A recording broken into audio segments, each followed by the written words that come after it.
Suspend रहोगे तब तक तुम नौकरी नहीं कर सकते, या फिर तुम्हारी चीजें लागू नहीं होगी, यानी कि फोर्स नहीं होगी।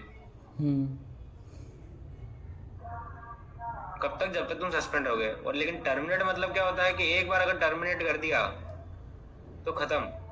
सस्पेंड में रहता है कि एक टाइम पीरियड रहता है कि कुछ टाइम के लिए आदमी सस्पेंड होता है। तो जब गवर्नमेंट ऑफिसर जब सस्पेंड होता है ना, तो उसमें क्या होता है कि जब तक उसकी जांच चलती रहती है तब तक वो घर पे बैठा नौकरी नहीं कर सकता हो। जब जांच खत्म हो जाती है तब डिसाइड करते हैं कि उसको टर्मिनेट करना है कि नौकरी पे रखना है। Are you getting my point?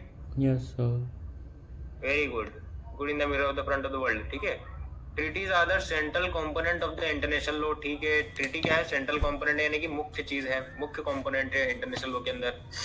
Governing wide spectrum of the inter state relation. Inter state relation यानी कि दो देशों के रिलेशन के एक बहुत ही ज्यादा फैले हुए स्पेक्ट्रम को बताता है। स्पेक्ट्रम मतलब सीधी सी बात है, तरीके को, जिसमें peace, trade, diplomacy, environment protection और ह्यूमन राइट्स संबंधित अपन लोग ट्रीटी बनाते हैं। ये अपन ने पढ़ लिया है। Understanding the nature of treaty and legal framework governing their termination suspension is essential for the grasping how international obligations evolve. वही है कि इंटरनेशनल ट्रीटी में जो नेचर ऑफ द ट्रीटी रहती है, ट्रीटी की जो प्रकृति रहती है और वो किस लीगल फ्रेमवर्क के तहत बनी है, वो बहुत ज्यादा डिसाइड करती है कि ट्रीटी टर्मिनेट कैसे होगी, सस्पेंड कैसे होगी। ठीक है। और उसमें इंटरनेशनल ऑब्लिगेशंस जो होते हैं देशों के, जो दो देश मिलकर बनाते हैं, उनकी क्या क्या इवॉल्व होंगे। ऑब्लिगेशन मतलब उनकी जिम्मेदारियां कैसी रहेंगी, वो सब ट्रीटी का नेचर क्या है, उसका लीगल फ्रेमवर्क क्या है, उस पर डिपेंड करता है। उसके बाद ट्रीटी आर टेम्पररी हाल्टेड। टेम्पररी हाल्टेड भी हो सकती है। हाल्टेड का मतलब क्या होता है कि कुछ समय के लिए उसका उपयोग नहीं करना, टांग के रख देना। टेम्पररी तो हाल्टेड बहुत कहाँ बार लिख? अपन, हाल्ट मतलब टांग देना। टांग देने का मतलब होता है कुछ समय के लिए उसका यूज नहीं करना। जैसे कि मान लो आपने ट्रीटी बनाई 2018 में, 2019 तक बढ़िया चली। आपने बोला कि यार एक काम करो, इसको 6 महीने के लिए अभी लागू मत करो, 6 महीने के लिए रोक दो। तो ट्रीटी चालू है, टर्मिनेट नहीं करी है, लेकिन 6 महीने के लिए उसका यूज नहीं कर रहे हैं। ठीक है। तब Vienna convention on the law of treaties 1969 अपन ने पढ़ लिया। ये क्या है? कॉर्नरस्टोन लीगल इंस्ट्रूमेंट है किस चीज के लिए? ट्रीटीज के लिए, जो कि क्या है, एक तरह से कोडिफाइड लॉ है। ये अपन ने कल ही पढ़ा है। भूल तो नहीं गए? भूल तो नहीं गए कल का? नहीं। भूल भी गए होंगे तो कौन सा मेरे को बोल दोगे, क्या देर में भूल गया। चलो, treaty in international law refer to the binding agreement. ठीक है। ट्रीटी क्या होती है? बाइंडिंग एग्रीमेंट होता है किसके बीच में? Between the subject of the international law. Subject कौन होते हैं? स्टेट की बात कर रहा है वो।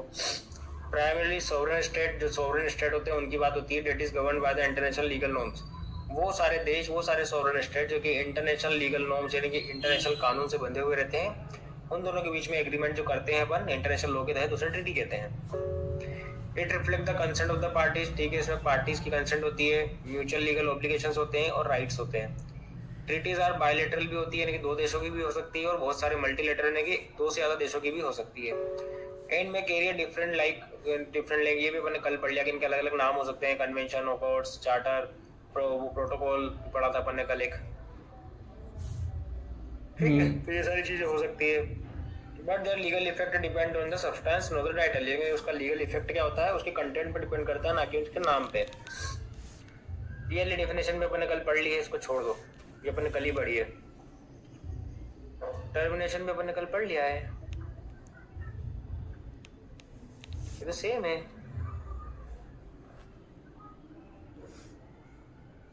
ओ, अपन खाली सस्पेंशन पढ़ना है मतलब इस आंसर में। चलो सस्पेंशन पढ़ लेते हैं। ये सारे पॉइंट सेम है ना, कल वाले देख लो वाली, फिर मत बोलना कि सर आपने मेरे को छुड़वा दिया। सब अपन ने कल जो पॉइंट पढ़े थे ना, वो ये टर्मिनेशन वाले, खाली सस्पेंशन पढ़ना है अपने को। सस्पेंशन मतलब होता है टेम्पररी होल्ड करना, टेम्पररी समय के लिए, कुछ निश्चित समय के लिए रोक देना। किसको? ट्रीटी के ऑब्लिगेशन को, विदाउट एंडिंग द ट्रीटी। यानी कि ट्रीटी को आप क्या कर रहे हो? एंड नहीं कर रहे हो, खत्म नहीं कर रहे हो, आप क्या कर रहे हो? ट्रीटी को रोक रहे हो, कुछ समय के लिए उसको सस्पेंड कर रहे हो। इट कैन बी अदर, ये दो तरीके से हो सकता है। पहला, एग्रीड अपॉन, यानी कि दो पार्टी मिलकर क्या करें, एग्री कर ले कि भैया अपन इसको सस्पेंड कर देंगे कुछ समय के लिए। या तो involved unilaterally under specific legal grounds. अगर मान लो एक पार्टी है और दूसरी पार्टी है, इस पार्टी ने अगर मान लो कुछ भी गलत करा, कुछ भी बेकार करा, कुछ भी लीगल नॉर्म्स के विरुद्ध में कुछ भी काम करा, तो इसके पास राइट हो जाएगा कि पर्टिकुलर टाइम पीरियड के लिए वो ट्रीटी को रोक सकता है, सस्पेंड कर सकता है। ठीक है। तो या तो दोनों पार्टी म्यूचुअल एग्रीमेंट करके कर सकती है, या फिर एक पार्टी किसी भी लीगल ग्राउंड पे कर सकती है।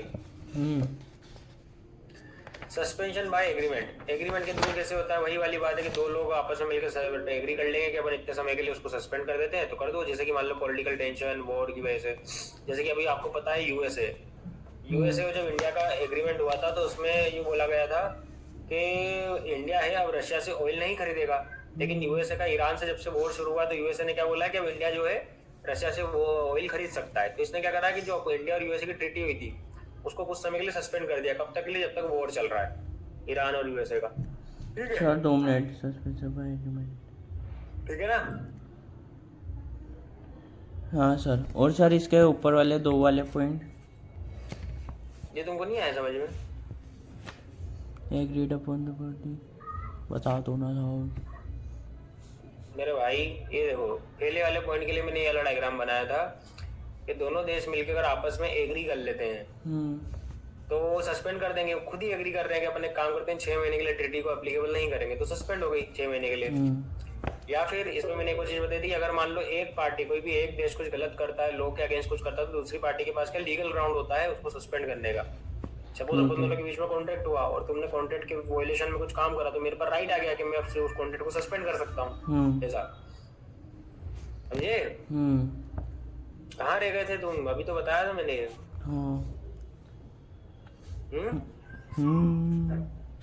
सो जाते हो क्या? नहीं बताओ बताओ, बोलो बोलो, कुछ तो बोलो भाई। नहीं क्या हो जाता है तुमको? एकदम से किसी की याद आ जाती है क्या? अरे हाँ 1 मिनट पहले पढ़ाई हुई चीज है ये, 1 मिनट पहले, उसमें भी वापस पूछ रहे हो कि सर ये क्या था?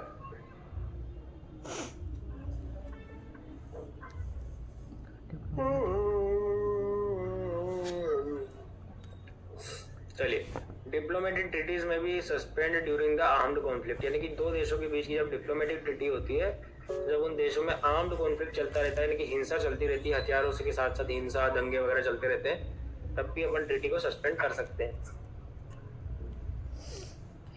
Suspension due to breach, breach वाली बात वही है।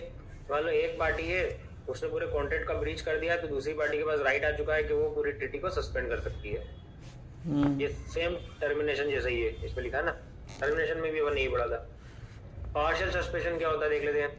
इन मटेरियल ट्रीटीज में, sorry multilateral treaties, some parties में suspend the treaty only among themself, यानी कि क्या होता है कभी कभी कुछ जो पार्टीज होती है वो ट्रीटी को सिर्फ अपने लिए सस्पेंड कर सकती है, while other continue to operation, यानी कि मान लो सपोज एक देश ये है, दूसरा देश ये है, तीसरा देश ये है, चौथा देश ये है और पांचवा देश ये है, इन सब ने मिलकर क्या करा है? ट्रीटी करी है। ठीक है, अब इनने मिलकर ट्रीटी करी, तो अब मान लो इन दो देशों को लगा यार हम हमारे लिए इसको भी सस्पेंड कर रहे हैं, हम इसका 1 साल तक यूज नहीं करेंगे, तो कर सकते हो। बाकी जो 3 देश है वो उसका यूज करते रहेंगे, समझ गए? वो एग्रीमेंट ट्रीटी की बात हो रही है ना। अपनी मत पता सर ट्रीटी क्या होता है? पता ना ट्रीटी क्या होता है? क्या होता है? संधि है? संधि। मैंने तो बस संधि पढ़ाया है। ट्रीटी मतलब संधि। एग्जाम में संधि लिख के आओगे। 2 देशों के बीच जो ट्रीटी होती है, और बायलेटर और वो 2 से ज़्यादा मल्टीलेटर ट्रीटी। तो ट्रीटी क्या होती है? 2 देशों के बीच में ट्रीटी होती है, तो लेकिन ट्रीटी क्या होती है मैं तो ये पूछ रहा हूँ। राइट्स एंड ऑब्लिगेशन रहते हैं ट्रीटी के जो देश। तो अंदर की चीज होगी, ट्रीटी क्या होती है? मतलब कैसे? एग्रीमेंट होता है। हाँ एग्रीमेंट होता है। क्या, कौन सा एग्रीमेंट होता है?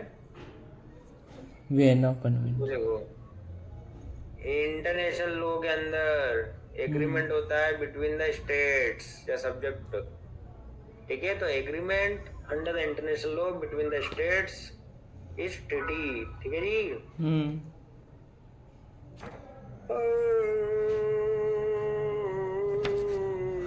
क्या यार, चलो। आपको इतनी नींद क्यों आ रही है? क्या आपको इतनी नींद क्यों आ रही है? मेरे को पता नहीं है, जब मैं तुम्हें ये इंटरनेशनल लॉ पढ़ाता हूँ ना तो आती है, मुझे पता नहीं है, बोरिंग लगता है। चलिए, suspension allows flexibility in a treaty relation while preserving the legal framework for the future reactivation. इसमें ही बोला कि देखो सस्पेंशन, जब आप किसी ट्रीटी बनाते हो तो उसमें सस्पेंशन अलाउ करने से क्या होता है? फ्लेक्सिबिलिटी होती है। फ्लेक्सिबिलिटी होती है मतलब सीधी सी बात है कि 2 देश आपस में मिलके कभी ट्रीटी को अगर जरूरत नहीं है, उपयोग में नहीं है, तो उसको सस्पेंड कर सकते हैं। अच्छा समय आने पर समय के साथ साथ उसको बदल सकते हैं, चेंजेस उसमें कर सकते हैं। दूसरा सपोज एग्जाम्पल के लिए 2 देश है, उनको आज वो ट्रीटी काम की नहीं लग रही है तो उनको सस्पेंड कर दिया, टर्मिनेट नहीं करा, टर्मिनेट कर देंगे तो पूरी खत्म हो जाएगी, तो नहीं करा, सस्पेंड कर दिया। पर आने वाले फ्यूचर टाइम में, फ्यूचर में उनको लगा कि यार हमें ऐसी कोई ट्रीटी बना लेनी चाहिए वापस, तो उसको क्या करेंगे, रीएक्टिवेट कर देंगे वापस। ये लिखा ना रीएक्टिवेशन, यानी कि उसी ट्रीटी का वापस से फ्यूचर में रीएक्टिवेट कर सकते हैं। तो ये फायदा होता है सस्पेंड करने से। पूरी टर्मिनेट कर दोगे तो खत्म हो जाएगा। चलिए अब देखते हैं challenges in the treaty termination and suspension, यानी कि जब आप ट्रीटी को टर्मिनेट करते हो, सस्पेंड करते हो, तो आपको क्या क्या चैलेंजेस आ सकते हैं, क्या क्या दिक्कतें आ सकती है, क्या क्या मुश्किलें आ सकती है, उसके बारे में देखेंगे। तो सबसे पहले वो होता है abuse of the legal grounds. ठीक है, देखो टर्मिनेशन जब अपन करते हैं, ट्रीटी को सस्पेंड करते थे, लोग क्या करते हैं, जो लीगल ग्राउंड्स है उसका मिसयूज करते हैं। क्योंकि मान लो सपोज एग्जांपल के लिए अपन दोनों के बीच में एग्रीमेंट हुआ और मैं गैर कानूनी तरीके से, या तुम्हारे देश में तुमने कुछ भी करा है, कुछ भी तुम्हारा कॉन्फ्लिक्ट हुआ हो, कुछ भी तुम्हारा एक्टिविटी रही हो, लेकिन मैं उसको क्या बताऊंगा कि अरे यार तुमने तो हमारी ट्रीटी का वायलेशन कर दिया है, तो अब मैं सस्पेंड करना चाहता हूँ। तो बहुत लोग क्या करते हैं, अपनी पावर पे होने की वजह से, जो बड़े देश होते हैं वो छोटे देशों पे इस तरह के दबाव बनाते हैं, पहले ट्रीटी बना लेते हैं, फिर कोई सा एक लीगल ग्राउंड बता देंगे और बोल देंगे कि नहीं यार हम ट्रीटी सस्पेंड कर रहे हैं। ये चीजें बहुत होती है। देखो इसमें बोला ना क्या, स्टेट में misuse the fundamental change of circumstances, यानी कि जो छोटे मोटे चेंजेस होते हैं परिस्थितियों में, और मटेरियल ब्रीच, जो यानी कि कोई व्यक्ति ब्रीच ऑफ ट्रीटी करता है, उसको जस्टिफाई करने के लिए पॉलिटिकली मोटिवेटेड होकर विड्रॉ कर लेते हैं। यानी कि जब अपने देश का फायदा उनको पॉलिटिकली दिखता है तो वो क्या करते हैं, उसको ब्रीच बताकर या फिर फंडामेंटल चेंजेस सर्कमस्टांसेस बताकर ट्रीटी को विड्रॉ कर लेते हैं, खत्म कर लेते हैं। फिर आता है lake of enforcement. Lake of enforcement का मतलब है कि देखो सीधी सी बात है कि आपकी बात ट्रीटी तो बना ली, पर उसके हिसाब से आप उसको लागू, सर आवाज कट उसको गई। लागू भी तो करना है क्या? हाँ, तो उसको लागू भी तो करना है। तो इंटरनेशनल लॉ के अंदर क्या बहुत ज्यादा मुश्किल है कि स्ट्रॉन्ग इन्फोर्समेंट मैकेनिज्म नहीं है, जिससे क्या होता है कि ट्रीटी तो बन जाती है, लेकिन उसको लागू करना, उसके बाद उसको फिर टर्मिनेट करना, सस्पेंड करना, ये सब चीज़ों में मुश्किल आता है, क्योंकि कोई इन्फोर्समेंट का कोई मैकेनिज्म ही नहीं है प्रॉपर कि कैसे होगा कैसे नहीं होगा। 2 देश आपस में मिलकर करते रहते हैं, एक दूसरे के साथ खेलते रहते हैं। फिर आता है पॉलिटिकल इंस्टेबिलिटी। पॉलिटिकल इंस्टेबिलिटी क्या बोलती है, frequent change in the government can affect the treaty commitment. सीधी सी बात है कि देखो 2 देशों में जो भी ट्रीटी होती है तो देश नहीं करता है। जैसे सपोज आज बीजेपी की सरकार है, तो बीजेपी की सरकार को देश के लिए जो चीज ठीक लगेगी वो उससे रिलेटेड ट्रीटी करेगी इंटरनेशनल लेवल पे। कल से मान लो कांग्रेस की सरकार आ जाएगी 50-60 साल बाद, तो कांग्रेस को ऐसा लगेगा कि यार हो सकता है कि अपने देश के लिए ये ठीक है, तो वो पुरानी ट्रीटी को खत्म कर देगी और नई ट्रीटी बनाएगी। तो जितनी ज्यादा मतलब पॉलिटिकल अनस्टेबिलिटी रहती है उतना ज्यादा ट्रीटी बनने में मुश्किल आती है। फिर आता है impact in cooperation. Impact in cooperation में सीधी सी बात है कि मान लो कोई यूनिलेटरल टर्मिनेशन होता है, सस्पेंशन होता है, can weaken the international cooperation. Unilateral मतलब होता है एक तरफ से। ठीक है, सपोज मान लो ये देश है और ये देश है, अब इस देशों ने मिलकर ट्रीटी करी। अब ये देश तो बढ़िया चल रहा है, इसको अच्छा लग रहा है ट्रीटी के साथ, लेकिन ये बोल रहा है कि अरे यार मेरे को मजा नहीं आ रहा, उसने यूनिलेटरल अपनी तरफ से एक तरफ से ट्रीटी को खत्म कर दिया, तो इस देश का तो नुकसान हो जाएगा। तो इन दोनों के बीच में जो इंटरनेशनल रिलेशन है वो बिगड़ जाएंगे, संबंध बिगड़ जाएंगे। जैसे सीधी सी बात है कि अगर अपन दोनों के बीच में कॉन्ट्रैक्ट हुआ है, उस कॉन्ट्रैक्ट से तुम्हें फायदा हो रहा है और मैं एक दिन वो कॉन्ट्रैक्ट को खत्म कर दूं बिना तुम्हें बोले और बिना तुम्हारी म्यूचुअल कंसेंट के, तो तुम्हें कितना बुरा लगेगा, तुम कल से मेरे साथ कोई कॉन्ट्रैक्ट ही नहीं करोगे। वाली बात। ठीक है। फिर आता है कंक्लूजन। कंक्लूजन बात करता है there are a binding legal instrument that form the backbone of international cooperation. यानी कि यहाँ पे बहुत सारे जो लीगल इंस्ट्रूमेंट है, बहुत सारे लॉ बने हुए हैं जो कि इंटरनेशनल कोऑपरेशन, 2 देशों के बीच में जो कोऑपरेशन होते हैं उसको बैक करके चलते हैं, उसको मदद करते हैं, उसमें लॉ का काम करते हैं। यानी कि बैक करने का मतलब ये होता है कि कैसे इंटरनेशनल कोऑपरेशन बना रहे, वो चीज़ें फ्रेमवर्क उन लीगल इंस्ट्रूमेंट में रहती है। However change in political, legal and factual circumstances में नेसेसिटेट देयर टर्मिनेशन एंड सस्पेंशन। अब अगर मान लो किसी देश के अंदर कोई पॉलिटिकल, लीगल, फैक्चुअल सर्कमस्टेंसेस में कुछ चेंजेस होते हैं, तो जो ट्रीटीज रहती है, जो लीगल इंस्ट्रूमेंट रहते हैं, उनमें जरूरत पड़ने पर आपको टर्मिनेशन और सस्पेंशन भी करना पड़ता है। Vienna Convention on the Law Treaties provide a structured legal framework to ensure that such actions are carried out in a lawful and ordinary manner। यानी कि ये जो वियना कन्वेंशन अपन ने बनाया है, उसने क्या करा है, एक लीगल फ्रेमवर्क दिया है कि मान लो कभी आपको टर्मिनेट भी करना पड़े, सस्पेंशन भी करना पड़े, तो आप वो टर्मिनेशन और सस्पेंशन प्रॉपर लॉफुल और ऑर्डिनरी मैनर में ही करो, मनमाने तरीके से ना करो। While sovereignty grants states the discretion to reassess their obligations, such power must be exercised responsibly to uphold the principle of pacta sunt servanda and international stability. इसमें बोला कि देखो जितने भी सोवरेन स्टेट रहते हैं, जिन भी लोगों को सोवरेनिटी प्राप्त है, जिन भी देशों को सोवरेनिटी प्राप्त है, वो अपना डिस्क्रिप्शन का यूज कर सकते हैं और अपने जो भी ऑब्लिगेशन होते हैं उनको रीअसेस कर सकते हैं। रीअसेस करने के बाद वो रिस्पॉन्सिबिलिटी के साथ इंटरनेशनल स्टेबिलिटी को बनाए हुए सारे टर्मिनेशन, सस्पेंशन, ऑब्लिगेशन, ट्रीटी के जो करना है वो कर सकते हैं। Next question, explain next question 12th वाला, explain amendment and modification of the treaties in international law.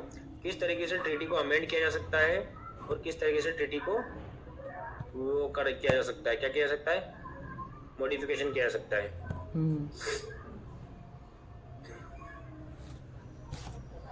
चलिए, जो फर्स्ट की 2 लाइनें ये तो सेम है पुराने सेक्शन वाली, पुराने आंसर वाली, कि ट्रीटी जो होती है एसेंशियल लीगल इंस्ट्रूमेंट होती है जिससे 2 स्टेट बंध जाते हैं, बाइंड हो जाते हैं और इंटरनेशनल ऑर्गेनाइजेशन को आप बांध सकते हो अंदर इंटरनेशनल लॉ।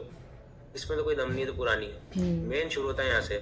तो देखो, इंटरनेशनल रिलेशंस जो होते हैं उसमें जो ट्रीटीज होती है वो बहुत डायनामिक होती है और कभी कभी समटाइम्स उनमें कुछ बदलाव की जरूरत होती है, नहीं कि किसकी जरूरत है, चेंजेस की जरूरत होती है, क्योंकि नई परिस्थिति आ चुकी है, नए सर्कमस्टेंसेस आ चुके हैं, कुछ नए कॉन्सेंसस आ चुके हैं, कुछ भी नए कारण आ चुके हैं। तो उसके हिसाब से आप क्या कर सकते हो, नई ट्रीटी बनाने की बजाय क्या करोगे, पुरानी ट्रीटी में कुछ ना कुछ चेंज कर दोगे। सिंपल सी बात है। ये बोलता है these changes can occur through the amendments and modification. ये चेंजेस आप कैसे करोगे, या तो अमेंडमेंट के थ्रू या मॉडिफिकेशन के through, both of which are governed by the international legal principles. और दोनों यानी कि अमेंडमेंट और मॉडिफिकेशन को लीगल प्रिंसिपल के द्वारा गवर्न किया जाता है। किसके अंदर, under Vienna convention on the law of treaties 1969।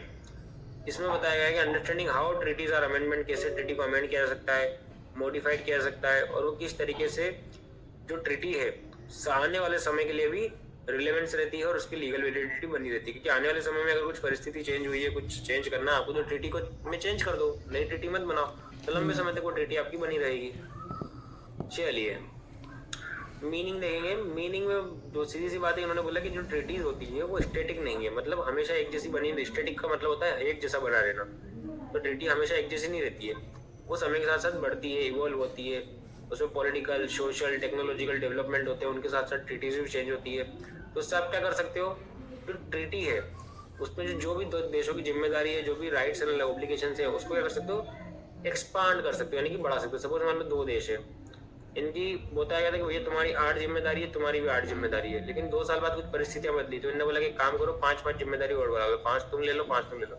जिम्मेदारी मतलब कुछ काम को करने या ना करने के लिए कंसेंट देना कि हाँ ठीक है भैया हम ये सब करेंगे, तुम ये सब करोगे। तो ये मैंने संख्या में ऐसे बताया ताकि बढ़ा सकते हैं, ट्रीटी के अंदर जो ऑब्लिगेशन होते हैं उनको बढ़ा सकते हैं। नेरो कर सकते हैं, मतलब कम कर सकते हैं। सपोज मान लो जरूरत लग रही कि नहीं अभी 5 जो जिम्मेदारी बढ़ी थी इनको कोई जरूरत नहीं है, आने वाले समय में अपन 8 ही करो खाली, तो कम भी कर सकते हैं। एडजस्ट द प्रोसीजर और टाइमलाइन। जो भी प्रोसीजर होती है, कोई भी काम करने की जो कार्रवाई होती है, जो प्रक्रिया होती है, जो आप डिसाइड करते हो ट्रीटीज के अंदर, उसको आप एडजस्ट कर सकते हो, उसको चेंज कर सकते हो। कोई सी चीज़ को करने के लिए यार टाइमलाइन फिक्स करते हैं कि हम 6 महीने के अंदर, 2 साल के अंदर ये करेंगे, 4 साल के अंदर ये करेंगे, तो समय के साथ उनको चेंज भी कर सकते हो। सपोज आपको 2 साल कंप्लीट होने वाले, आपको लग रहा है कि आपका काम 2 साल में नहीं हो रहा है, तो उसको चेंज कर दो, उसको 4 साल कर दो। इस तरह की चीज़ आप चेंजेस कर सकते हो। उसके बाद क्लेरिफाई एम्बिगस प्रोविजन। सब बहुत सीधी सी बात है, ये तो बहुत सिंपल बात होती है कि अगर मान लो कोई कॉन्ट्रैक्ट होता है, कोई ट्रीटी होती है, उसमें बहुत सारे प्रोविजन लिखते हैं, बहुत सारी बातें लिखते हैं अपन। तो अगर मान लो कोई सी ऐसी बात है जो कि एम्बिगस है, एम्बिगस का मतलब होता है अनक्लियर, वो क्लियर नहीं क्या है, मतलब समझ में नहीं आ रही है, तो उसको समझाने के लिए आप उसमें अमेंडमेंट कर सकते हो, उसमें और मॉडिफिकेशन कर सकते हो कि भैया इसका मतलब ये था, ये समझाना चाह रहे हैं हम, ठीक है। This process change can occur through the amendment. ये चेंजेस कैसे हो सकते हैं, अमेंडमेंट के थ्रू हो सकते हैं। Formal alteration to the text of the treaty, यानी कि जिसमें क्या कर सकते हैं कि फॉर्मल अल्टरेशन कर सकते हैं, यानी कि जो टेक्स्ट ऑलरेडी बना दिखा है, जो चीज़ें आपने लिख रखी है, टेक्स्ट होता है, उसमें अल्टरेशन बदलाव कर सकते हो अमेंडमेंट के द्वारा। और मॉडिफिकेशन कर सकते हो। मॉडिफिकेशन कैसे करोगे, change in application between the certain parties without altering the general text, यानी कि जनरल टेक्स्ट को चेंज करे बिना आप क्या कर सकते हो, उसको कैसे अप्लाई करना है, उसका एप्लीकेशन कैसे होगा, उसको ही चेंज कर दो, ठीक है। ये भी आप चीज़ें कर सकते हो।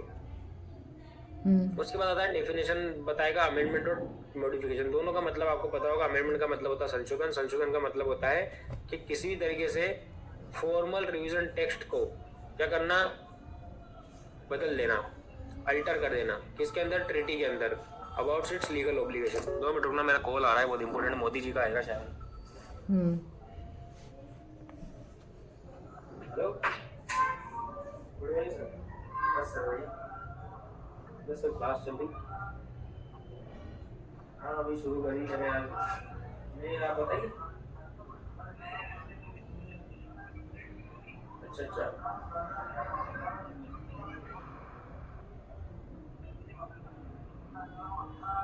हाँ, मतलब 4 बजे इधर आपको जैसे अभी, मतलब 12-1 बजे तक करी, मतलब 12 बजे 1 बजे तक चलेगी। हाँ ठीक ठीक।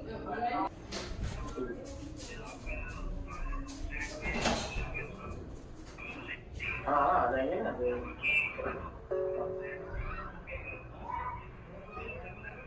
हाँ सही है। हाँ कोई नहीं।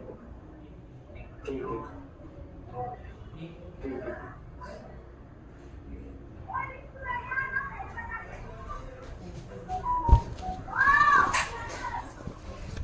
हेलो। हाँ भाई, हाँ sir.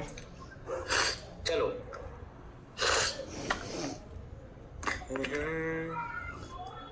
Amendment refer to the formal revision of the text. ठीक है, अमेंडमेंट में क्या होता है कि फॉर्मल रिवीजन होता है टेक्स्ट का।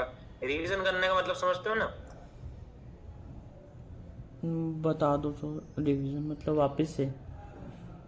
रिवीजन का मतलब होता है उसमें बदलाव करना। जैसे सपोज मान लो पहले मैंने बोला कि यार ये जो प्रोडक्ट है मैं आपसे 500 रुपये में खरीदूंगा, ठीक है, लेकिन क्या हुआ बाद में मार्केट में प्राइस बदले, तो अपन दोनों की कॉन्टेंट में भी प्राइस बदल दिया। अपन ने बोला एक काम कर दो, मार्केट में प्राइस कम हो गया तो अपन इसका प्राइस को रिवाइज कर देते हैं, बदल देते हैं। तो अपन ने कहा चलो 300 रुपये कर लो। मतलब रिवीजन करना मतलब उसको रिवाइज करना, वापस से चेंज कर देना।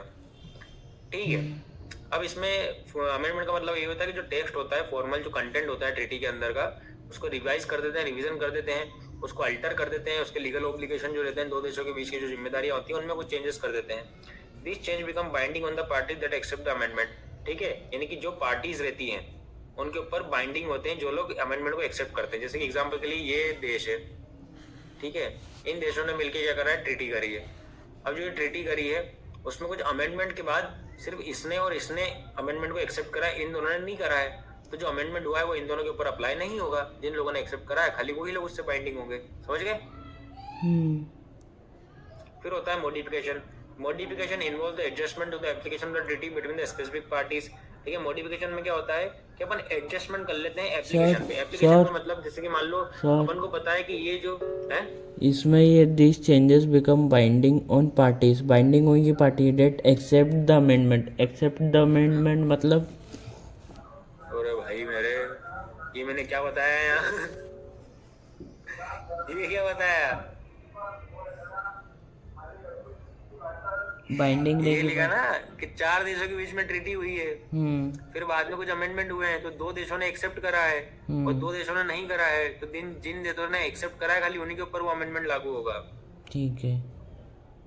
ये तुम इतनी जल्दी कैसे भूल गए? जिसको तो 2 सेकंड हुए होंगे खाली।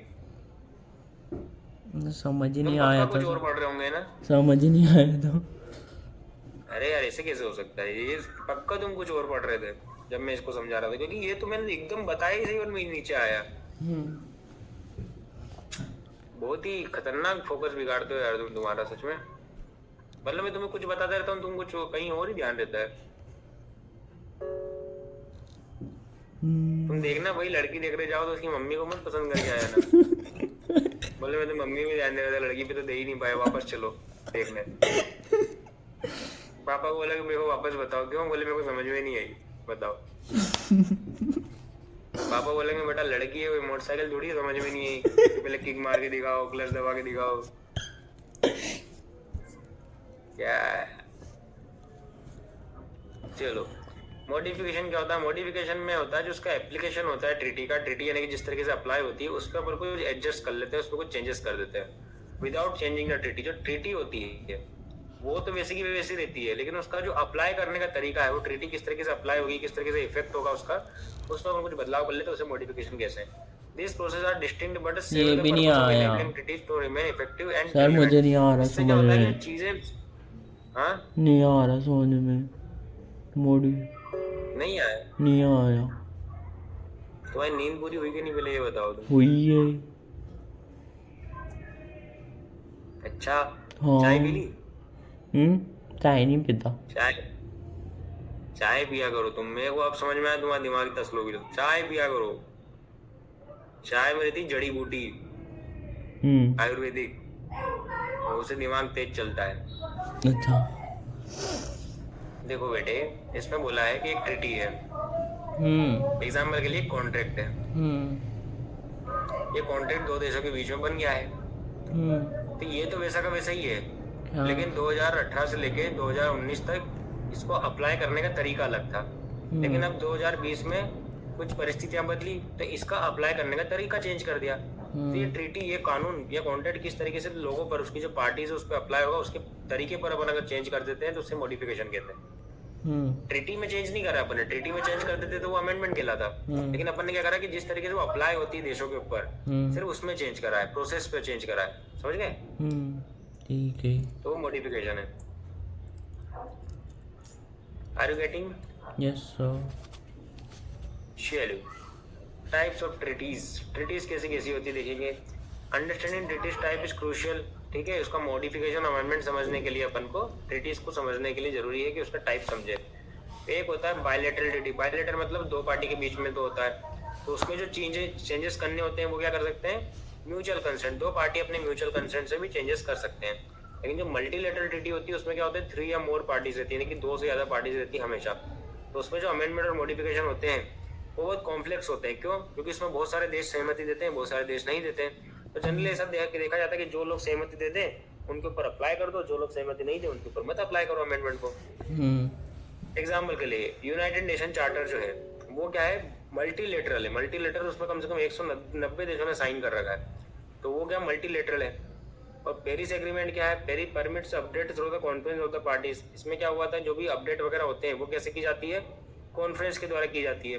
और इसमें जो अमेंडमेंट कैसे किए जाते हैं? सिक्योरिटी काउंसिल और जनरल असेंबली के द्वारा किए जाते हैं।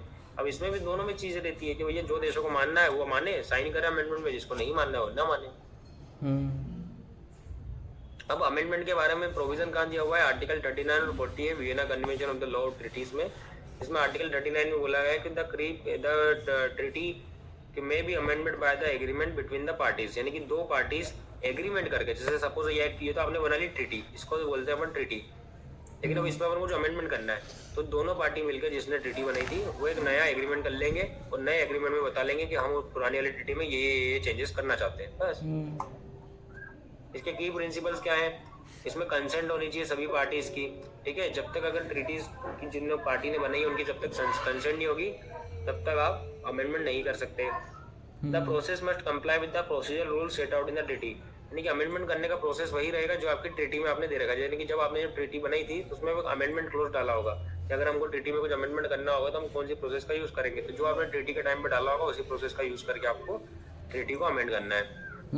फिर आता है आर्टिकल 40। आर्टिकल 40 बात करता है अमेंडमेंट ऑफ मल्टीलेटरल ट्रीटी। जब आप एक से ज्यादा देश, मतलब 2 से ज्यादा देश रहते हैं, वहां पर अगर किसी ट्रीटी को अमेंड करना रहता है तो कैसे करते हैं? ट्रीटीज में है वो स्पेशल प्रोसीजर। उसमें फिर स्पेशल प्रोसीजर का यूज होता है, इसमें पहले प्रपोजल रखा जाता है। ठीक है, जो भी पार्टी अमेंडमेंट करना चाहती है उसके द्वारा, फिर सभी देशों में उसका सर्कुलेशन किया जाता है कि भैया हम ये अमेंडमेंट करना चाहते हैं। फिर उसके लिए कॉन्फ्रेंस या फिर मीटिंग कराई जाती है सभी देशों की, फिर उसमें वोटिंग होती है। फिर जो मेजोरिटी रहती है, 2/3 मेजोरिटी रहती है, उनके हिसाब से चीजें होती है। Binding effect only the accepting state, यानी कि जो देश उस अमेंडमेंट को एक्सेप्ट कर रहे हैं सिर्फ वही लोगों के ऊपर बाइंडिंग रहेगी। जो देश उसको एक्सेप्ट नहीं कर रहे हैं उनके ऊपर वो अमेंडमेंट लागू नहीं होगा। क्या क्या चीज होगी? सबसे पहले प्रपोजल आएगा एक पार्टी द्वारा कि भैया हम ट्रीटी में अमेंडमेंट करना चाहते हैं, फिर उसको सर्कुलेट किया जाएगा सभी देशों में। फिर सभी देशों के लिए एक कॉन्फ्रेंस रखी जाएगी, एक मीटिंग रखी जाएगी उसको अमेंडमेंट को डिस्कस करने के लिए। फिर उसमें सबका वोट डलवाया जाएगा कि भैया कितने लोग इस अमेंडमेंट को कराना चाहते हैं। तो वहाँ पर कम से कम 2/3 मेजोरिटी या 1/3 मेजोरिटी, जो भी मेजोरिटी है वो होना चाहिए, उसके बाद ही वो ट्रीटी लागू होगी। समझ गए? यस। और ट्रीटी का जो अमेंडमेंट होगा वो उन्हीं देशों पर लागू होगा जो उस अमेंडमेंट को एक्सेप्ट करेंगे। जो लोग एक्सेप्ट नहीं करेंगे उनके ऊपर लागू नहीं होगा। एग्जाम्पल क्या बोलता है? एग्जाम्पल बोलता है amendment to the Rome statute of the international criminal courts required rectification by 2/3 of the state party. ठीक है, यानी कि ये एग्जांपल बता रहा है कि जब रोम स्टैट्यूट जो होता है इंटरनेशनल क्रिमिनल कोर्ट का, उसमें अमेंडमेंट हुआ था, तो 2/3 स्टेट पार्टी का रेटिफिकेशन चाहिए था, यानी कि 2/3 स्टेट पार्टी यानी कि जितने भी टोटल देश थे उसका 2/3 हिस्सा, यानी 2/3 वाली मेजोरिटी अपन को चाहिए थी। समझ गए? इफेक्ट ऑफ अमेंडमेंट्स, अमेंडमेंट के क्या इफेक्ट होते हैं? Original treaty remains in force, यानी कि जो ओरिजिनल ट्रीटी है वो वैसे की वैसी रहती है, जिन भी लोगों ने कंसेंट नहीं करा, मतलब जिन भी लोगों ने अमेंडमेंट एक्सेप्ट नहीं करा, उन लोगों के लिए जो पुरानी वाली ट्रीटी है वही चलती रहेगी। लेकिन जो अमेंडमेंट वाला प्रोविजन है वो उन देशों पे अप्लाई होगा जो रेटिफाई या एक्सेप्ट करते हैं उसको। मैं रिजल्ट इन ड्यूअल रिजम, इसमें क्या होता है कि बहुत बार डुअल रिजम हो जाता है। डुअल रिजम कैसा होता है, जैसे कुछ देश तो रहते हैं जिनके ऊपर पुरानी ट्रीटी चल रही है और कुछ देश जिन्होंने अमेंडमेंट एक्सेप्ट करा है उनके ऊपर नई ट्रीटी चल रही है, तो इस तरीके से क्या होता है डुअल रिजम, तो क्या बोलते हैं, 2 रिजिम बन जाती है, 2 गुट बन जाते हैं। सर 2 ठीक है, मिनट। वो दोनों साथ साथ में चलते रहते हैं। ठीक है सर 2 मिनट। फिर आता है sir 2 modification of minute. Treaties. Modification कैसे की जाती है, तो उसमें बताया आर्टिकल 41 में इन्होंने बोला है कि मॉडिफिकेशन करने के लिए एग्रीमेंट कर लो मल्टीलेटरल ट्रीटीज, यानी कि अगर मान लो कोई एक से ज्यादा देशों ने, दो से ज्यादा देशों ने अगर मल्टीलेटरल ट्रीटी कर रखी है, उसमें कुछ मॉडिफिकेशन करना चाहते हैं, उसकी प्रोसेस में कुछ एप्लीकेशन में कुछ चेंजेस करना चाहते हैं, तो वो एक एग्रीमेंट कर ले आपस में कि भैया अपन एग्रीमेंट कर लेते हैं, उसमें कुछ चेंज होगी। Hello hello hello. हाँ बोलो बोलो बोलो हेलो। सर आवाज़ नहीं आ रही थी। कब से? यही 6th वाला जब समझा रहे थे। ये मॉडिफिकेशन वाला? सर 2 मिनट रुको ना, मेरे को लिखने दो ना। क्या देखने दो? लिखने। क्या देखना भाई? अरे लिखना। तुम लिखते हो वहाँ पर नोट्स है, फिर भी लिखते हो तुम? अरे इसमें याद रह जाते हैं।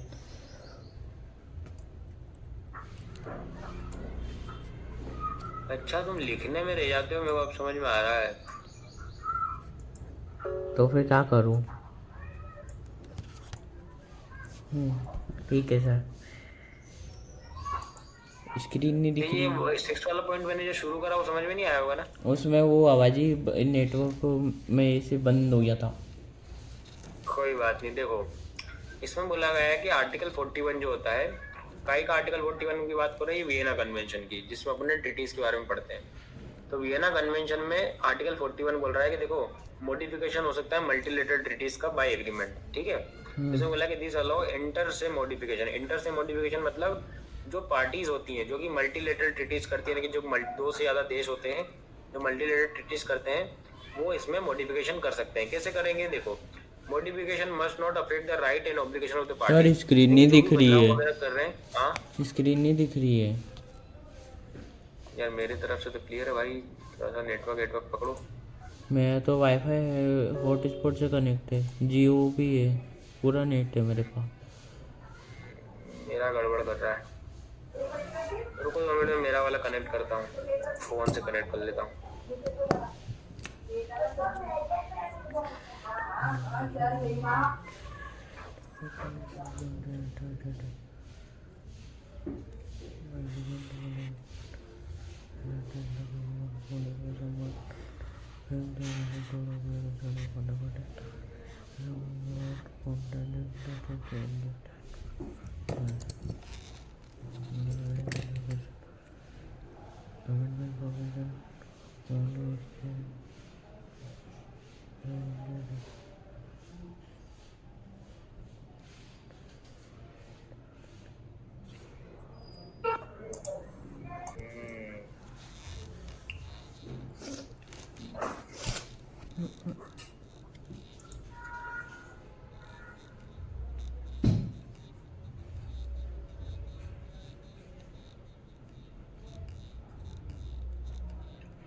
चलिए, तो मैं ये बोल रहा था कि जो एग्रीमेंट को मॉडिफाई करना होता है तो अपन आर्टिकल 41 के तहत करते हैं। कैसे कर सकते हैं कि देखो जो भी देश, जो भी मल्टीलेटरल ट्रीटीज होती हैं, जब एक से ज़्यादा 2 से ज़्यादा देश जब मिलकर ट्रीटी करते हैं तो वो उसमें मॉडिफिकेशन कर सकते हैं। लेकिन जो मॉडिफिकेशन करेंगे वो किसी भी तरीके से किसी भी देश के राइट्स और ऑब्लिगेशन को क्या नहीं करेंगे, अफेक्ट नहीं करेंगे, प्रभावित नहीं करेंगे।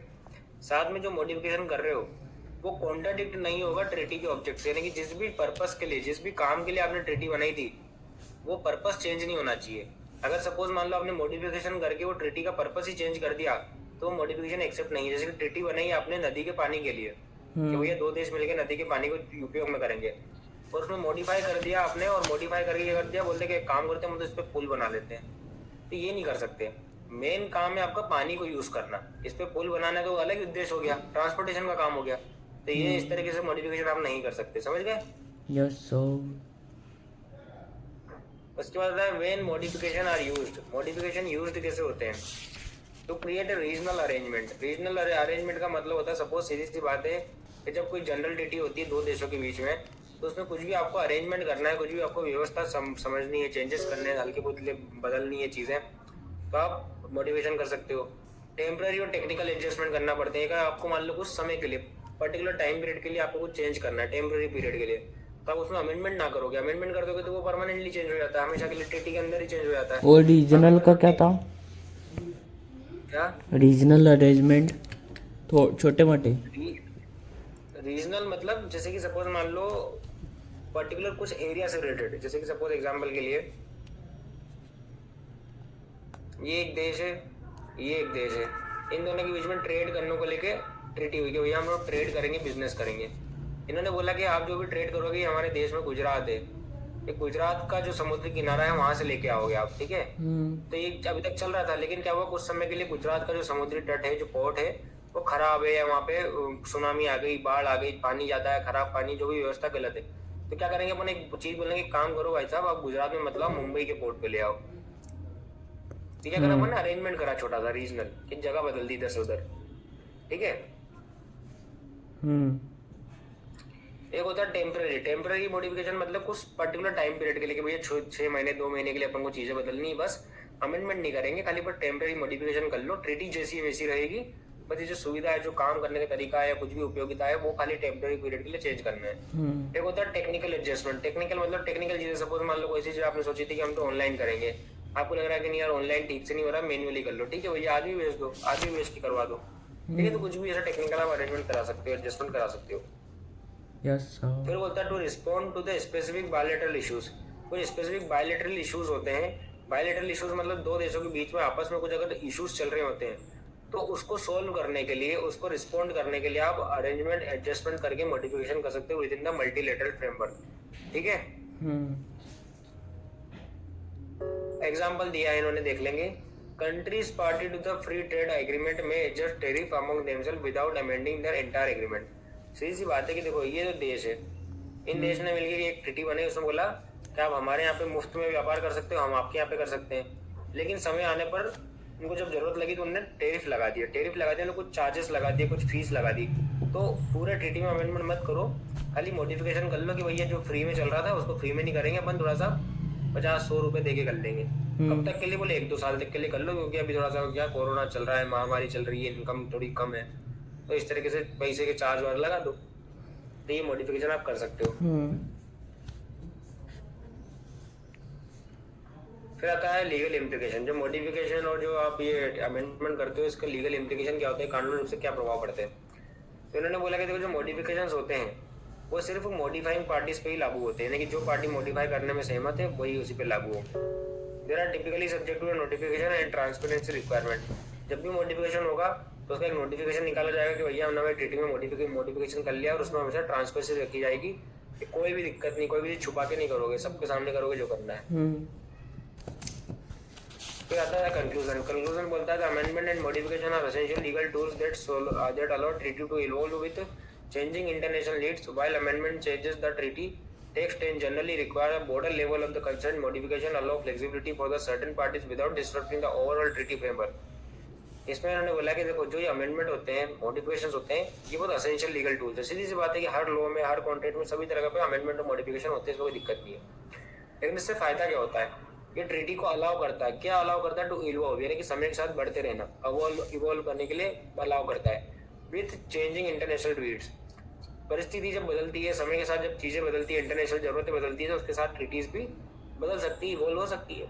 अब जो अमेंडमेंट होते हैं वो ट्रीटी के टेक्स्ट को चेंज करते हैं, यानी कि उसके जो area of consent, area of work रहता है, एरिया ऑफ जो भी चीजें रहती है, टेक्स्ट जो रहता है, कंटेंट रहता है, उसको चेंज करते हैं। लेकिन जो मॉडिफिकेशन होता है वो क्या करता है, सर्टेन पार्टीज को अलाउ करता है बिना ट्रीटी में चेंज करे, यानी ट्रीटी को बिना तरीके से डिस्टर्ब करे, जो कुछ पार्टीज रहती है उनको अलाउ करता है कि तुम इस काम को ऐसा नहीं ऐसा ऐसा कर लो, ठीक है। उसमें ट्रीटी में चेंज नहीं कर रहा है, बस उसके एप्लीकेशन को, उसके प्रोसेस को चेंज कर रहा है, जो काम करने का तरीका उसमें चेंज करता है। The Vienna Convention on the Law of Treaties 1969 provide clear guidance to ensure that the change is respective to treaties integrity and protect the right to all parties। ये जो वियना कन्वेंशन है इसमें कुछ ऐसे provision है, ऐसे प्रावधान है जिसमें उन्होंने बता रखा है, क्लियर गाइडेंस दे रखा है कि देखो भाई साहब, जो भी आप चेंजेस करोगे ट्रीटी के अंदर, वो हमेशा एक दूसरे के देशों की इंटीग्रिटी को बनाए रखेगा और वहाँ के देश के जो अधिकार है, राइट्स है, उनको हमेशा प्रोटेक्ट करके चलेगा। आप कोई भी ऐसा अमेंडमेंट, कोई ऐसा मॉडिफिकेशन नहीं करोगे जिससे सामने वाले देश के इंटीग्रिटी और राइट्स को आप वायलेट कर दो। This mechanism help maintain the relative relevance, legality and functionality of international treaties in a constantly shifting global landscape। इन्होंने बोला कि देखो ग्लोबल लैंडस्केप यानी कि वैश्विक तौर पर बड़े स्तर पर पूरी दुनिया में आने वाले समय में हर चीज बदल रही है, हर चीज कॉन्स्टेंटली शिफ्ट हो रही है एक चीज से दूसरी जगह पर। तो जब इतने बदलता माहौल है, बदल रही चीजें, तो जो आपकी ट्रीटी बनी है दो देशों ने बीच में, तो वो रोज रोज तो नई ट्रीटी नहीं बनाएंगे भैया, एक साल बाद कुछ चेंज हो गया तो ट्रीटी बना लिया, फिर एक साल बाद कुछ चेंज हो गया तो नई ट्रीटी बना लिया। लेकिन अगर आपकी ट्रीटी का कंटेंट सेम है, पर्पस सेम है, उद्देश्य सेम है, तो आप क्या कर सकते हो, समय बदलते समय के साथ साथ ट्रीटी में मॉडिफिकेशन कर लो, अमेंडमेंट कर लो, नई ट्रीटी मत बनाओ। समझ गए? Yes sir. अब आता है आपका क्वेश्चन नंबर 13। थके तो नहीं हो? नहीं। 2 मिनट में पानी पी लूं फिर, क्योंकि मैं क्या कान से बोलता हूँ ना, तो कानों को। चैप्टर 4 जो है काय का United nation charter 1945, UN charter बना है 1945 का, उसका जो चैप्टर नंबर 4 है वो बताता है जनरल असेंबली के बारे में, ठीक है। The most representative and democratic organ of the united UN system, it include all member state and plays a critical role in a global governance and multilateral diplomacy. यानी कि यहाँ पर क्या होता है, सबसे ज्यादा बड़े तौर पर रिप्रेजेंटेशन किया जाता है, देशों के द्वारा रिप्रेजेंटेटिव आते हैं, और डेमोक्रेटिक ऑर्गन जो यूनाइटेड नेशन सिस्टम का, वो भी इसी के अंदर है। डेमोक्रेटिक ऑर्गन मतलब लोकतांत्रिक व्यवस्था से चलती है ये, सभी देशों की बात सुनी जाती है, सभी देशों को वोट देने का अधिकार है, सभी देश इसमें अपनी अपनी राय रखते हैं, ये सब चीजें होती है। इट इंक्लूड, इसमें क्या क्या इंक्लूड होते हैं, सारे मेंबर जिन देशों ने यूनाइटेड नेशन में साइन कर रखा है, वो सभी लोगों की इसमें जगह होती है, या बैठते हैं आकर, और ये क्या करते हैं, ग्लोबल गवर्नेंस के बारे में बात करते हैं। ग्लोबल गवर्नेंस यानी कि वैश्विक तौर पर जो सरकार चलनी चाहिए, जो प्रशासन चलना चाहिए, जो व्यवस्था चलनी चाहिए, उसके बारे में बात करते हैं, और डिप्लोमेसी बनाते हैं। डिप्लोमेसी यानी कि वही दो देशों के बीच की पॉलिसी वगैरह बनाना, डिप्लोमेसी करना, ये सब मल्टीलेटरल डिप्लोमेसी भी जनरल असेंबली में होती है। Although it does not have a binding enforcement power like a Security Council, and the General Assembly is the chief deliberative and policy making body। इनने ही बोला है कि देखो, जो जनरल असेंबली वो क्या है, चीफ डेलिबरेटिव और पॉलिसी मेकिंग बॉडी है। चीफ डेलिबरेटिव का मतलब होता है मुख्य तरीके से किसी भी चीज को बताने वाली, डेलिबरेट करने वाली बॉडी। क्या बोल रहे हो सर? मैं नहीं बोल रहा। चलो, तो चीफ डेलिबरेटिव का मतलब होता है कि देखो, सारे देशों में सबसे ज्यादा मुख्य तौर पर जनरल असेंबली जो डेलिबरेट करता है, सभी चीजों को बताता है कि अपन को ये करना है, ये नहीं करना है, और पॉलिसी मेकिंग बॉडी है। वो वहाँ पे क्या बनती है, इंटरनेशनल लेवल पे पॉलिसी बनती है। लेकिन इसकी जो पॉलिसी होती है, इसका बाइंडिंग इन्फोर्समेंट नहीं रहता है। बाइंडिंग इन्फोर्समेंट का मतलब है कि देखो, जरूरी नहीं कि जो आप जनरल असेंबली के मेंबर हो तो आपको वहाँ पे जो पॉलिसी बनी हो मानो, आप मानो नहीं मानो वो आपके ऊपर है। लेकिन कोई अगर सिक्योरिटी काउंसिल का मेंबर है तो उसको उसकी बात माननी पड़ती है, लेकिन जनरल असेंबली में जो पॉलिसी बनती है वो बात नहीं माननी पड़ती। जरूरी नहीं है, मतलब मानो मानो तो मत मानो। जनरल असेंबली क्या करती है, influence the formation of the international norms and law through the recommendation, declaration and resolution. ये क्या करते हैं, जनरल असेंबली में अलग तरह से कानून बनते हैं, इंटरनेशनल नॉर्म्स बनते हैं, रिकमेंडेशन दिए जाते हैं, डिक्लेरेशन दिए जाते हैं, रेजोल्यूशन पास होते हैं। ये सब चीजें जनरल असेंबली में होती है, ठीक उसी तरह से पार्लियामेंट में होती है वैसे ही। फिर उसके बाद बोला है the significance of the general assembly lies in its universality. इनकी जो सिग्निफिकेंस है जनरल असेंबली का, वो कहाँ लाई करता है, उसकी यूनिवर्सलिटी पे लाई करता है, यानी कि सबके लिए वो एक समान है। कभी भी जनरल असेंबली किसी के लिए अलग नहीं है, यूनिवर्सल है हमेशा। उसका एक ही काम करने का तरीका है, सारे देश उसके लिए एक समान है, एक ही प्रोसेस है, सब उसका एक जैसा है। जहाँ पर 193 मेंबर्स हैं स्टेट से किसके अंदर, जनरल असेंबली में, जिनके पास सबके पास इक्वल वोटिंग राइट है, सबका एक एक अधिकार है वोट देने का। embody the principle of the sovereign equality of the state। इससे क्या होता है कि सभी राज्यों की sovereign equality बनी रहती है, उनकी जो संप्रभुता वाली जो इक्वलिटी समानता है वो बनी रहती है। हर व्यक्ति आके अपना वोट देता है और हर वोट का कुछ ना कुछ महत्व होता है। इसलिए it is the forum where state discuss processing the global issue. ये एक ऐसी फोरम है, एक ऐसी जगह है जहाँ पर सभी स्टेट मिलकर डिस्कस करते हैं ग्लोबल इशू के बारे में, यानी कि वैश्विक तौर पे जो विवाद चल रहे हैं, जो दिक्कतें चल रही है, इश्यूज चल रहे हैं, उस पर डिस्कस किया जाता है जनरल असेंबली में। जैसे कि पीस, शांति को लेकर, सुरक्षा को लेकर, डेवलपमेंट को लेकर, ह्यूमन राइट्स को लेकर, डिसआर्ममेंट को लेकर, यानी कि जितने ज्यादा कम हथियार का यूज करो उस चीज को लेकर, और एनवायरमेंट में पर्यावरण को लेकर। लेकिन ये सब चीजें किसी काम की नहीं। जैसे कि यूनाइटेड नेशन में होती है, यूनाइटेड नेशन के अंदर है, अमेरिका के अंदर है यूनाइटेड नेशन, और यूनाइटेड नेशन ही अमेरिका के अंदर होने के बावजूद अमेरिका सबसे ज्यादा युद्ध लड़ता है, सबसे ज्यादा केमिकल का इस्तेमाल करता है, सबसे ज्यादा हथियार बनाता है, सबसे ज्यादा हथियार बेचता है, सब वही करता है। मानव अधिकार की तो हमने ऐसी तैसी कर रखी है, एप्स्टीन फाइल में देख लिया अपन ने। तो ये अमेरिका ही मूर्ख बनाता है, लोग कुछ नहीं करता है। डोनाल्ड ट्रम्प के तो वैसे भी आखिरी दिन चल रहे हैं बेचारे के। चलिए मीनिंग देखेंगे।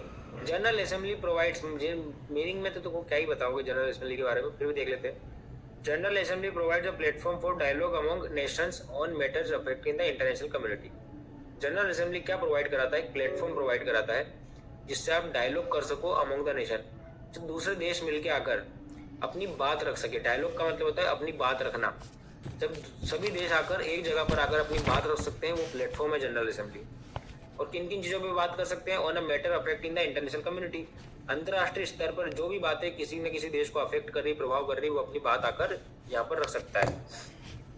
इसके सेशन के द्वारा क्या होता है, यहाँ पर डिबेट्स वगैरह होती है, ठीक है। इंटरनेशनल कंसर्न, इंटरनेशनल जो टॉपिक्स होते हैं उस पर अलग अलग चीज़ों पर डिबेट्स होती है। Ranging from armed conflict and nuclear disarmament to the humanitarian and global health. देखिए किन किन चीज़ों में होती है कि आर्म्ड कॉन्फ्लिक्ट, जो वहाँ पर हथियारों के साथ कुछ लफड़े हुए हैं, जब विवाद दंगे हुए हैं, वहाँ से लेकर न्यूक्लियर डिसआर्ममेंट के बारे में भी होती है। न्यूक्लियर वेपन वगैरह बनते, कौन देश को बनाना है नहीं बनाना है, इस सब चीज़ों की चर्चा होती है। ह्यूमैनिटेरियन एड, यानी कि मानवता को क्या क्या सहायता चाहिए आज की तारीख में, ह्यूमंस को क्या क्या सहायता चाहिए, उसके बारे में बात होती है। ग्लोबल हेल्थ के बारे में बात होती है कि भैया हेल्थ कैसे सबकी ठीक रखना, सभी देश की, जैसे कि बीमारी वगैरह से बचाना है, ये सब चीज़ें, वैक्सीन वगैरह लगाओ सबको, ऐसी बातें होती हैं वहाँ पे। Despite its non-binding decision, GA work carries considerable moral, political, and symbolic authority, and its output often lead to the development of the customary international law और inspire binding treaties. अब चूंकि भले ही इसमें लिखा है कि डिस्पाइट नॉन बाइंडिंग डिसीजन, मतलब चाहे जनरल असेंबली का जो डिसीजन होता है वो नॉन बाइंडिंग होता है। नॉन बाइंडिंग मतलब जरूरी नहीं है जिन भी देशों ने उसको साइन करा वो उसको मानना जरूरी नहीं है, लेकिन फिर भी क्या है कि जनरल असेंबली का जो काम है, वर्क है, वो हमेशा कंसिडरेबल मोरल माना जाता है, यानी कि उसको हमेशा नैतिकता के अंदर माना जाता है, राजनीतिक तौर पर सही माना जाता है, और सिंबॉलिक अथॉरिटी माना जाता है। एक अथॉरिटी के रूप में लिया जाता है कि नहीं यार अगर जनरल असेंबली में ये बात बोली है तो अपन को करना चाहिए, ऐसा माना जाता है।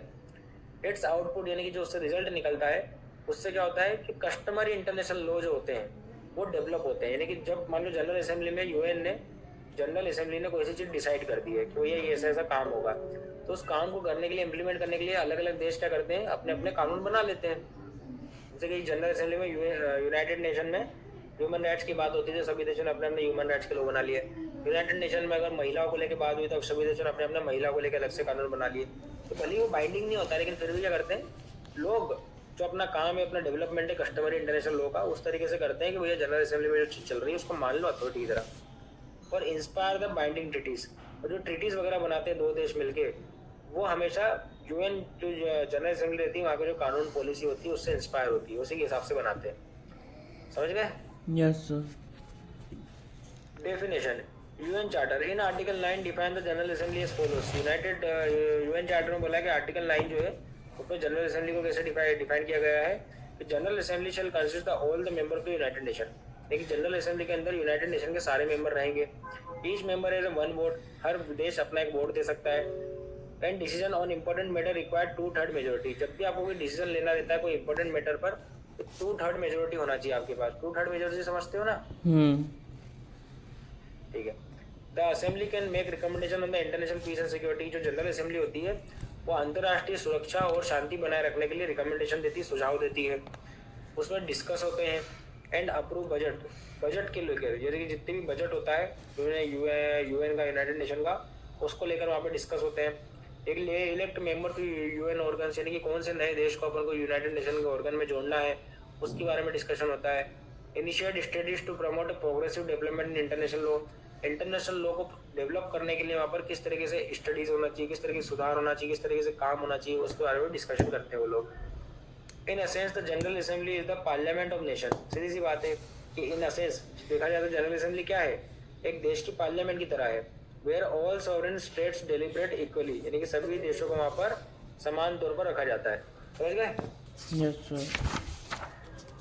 फिर आता है constitution of the general assembly. Constitution यानी कि जनरल असेंबली बनती कैसी है, उसका संगठन कैसे बनता है, गठन कैसे होता है। कॉन्स्टिट्यूशन का मतलब यहाँ पे गठन से है, संविधान से नहीं है। मेंबरशिप, कौन कौन उसके मेंबर होंगे? Universal membership of all 193 UN member state, जो भी यूनाइटेड नेशन में जिन्होंने साइन कर रखे 193 मेंबर में, वो सभी जनरल असेंबली के भी मेंबर होते हैं।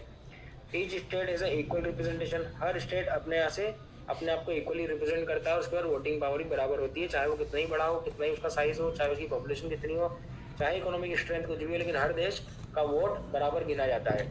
चाहे छोटा देश आएगा उसका वोट की संख्या भी एक है, बड़ा देश आएगा तो उसके वोट की संख्या भी एक ही मानी जाएगी। कोई देश किसी क्या बात है भाई साहब, क्या मस्त नींद आ रही है यार। सुबह 4 बजे से उठ गया था मैं, बताओ। उठते से सबसे पहले मैं दिल्ली गया, मोदी जी से मिला, उनको समझाया मैंने तो भैया गैस वेस का क्या करना है, पेट्रोल का क्या करना है, कुछ करो यार। बोल रहे हमारी बात चल रही है ईरान से। मैंने कहा ईरान तुम्हारा फ़ोन नहीं उठा रहा, तुम रशिया से बात भी नहीं कर रहे हो, ठीक व्यवहार बिगाड़ लिए। बोलते करते हैं यार भैया, कुछ करते हैं। मैंने कहा ठीक है, तो फिर अभी 2 कैन भर के पेट्रोल भर के लाया मोदी जी के यहाँ से। बहुत काम रहते हैं भाई हर्ष, तुम्हें तो लगता है कि मैं मजाक करता हूँ बस। इतनी जिम्मेदारी है मेरे कंधों पे, पता है तुमको? मेरा कंधा आड़ा हो गया पुष्पा जैसा। तुम तो बस हंस देते हो, बस कुछ भी बोलता हूँ तो। ये नहीं सोचते हो कि सर कितने परेशान हैं, इनकी मदद करूँ मैं। चलो, जनरल असेंबली के sessions. Regular sessions being annually in September. General assembly के जो सेशंस होते हैं रेगुलर होते हैं, कब होते हैं? सितंबर में, साल में एक बार होते हैं सितंबर में। यूजुअली लास्टिंग टिल दिसंबर, सितंबर से लेके दिसंबर तक चलते हैं इनके सेशन। स्पेशल सेशन भी होते हैं कभी कभी, किसके द्वारा? बाय सेक्रेटरी जनरल के द्वारा होते हैं, या फिर सेक्रेटरी काउंसिल अगर रिक्वेस्ट कर दे तो होते हैं, या फिर जो majority of the member of the state अगर बोल दे कि भैया अपन को स्पेशल सेशन लेना है तो फिर स्पेशल सेशन भी हो जाते हैं। लेकिन जनरल सेशन कब होते हैं? अपने सितंबर से लेकर दिसंबर तक होते हैं।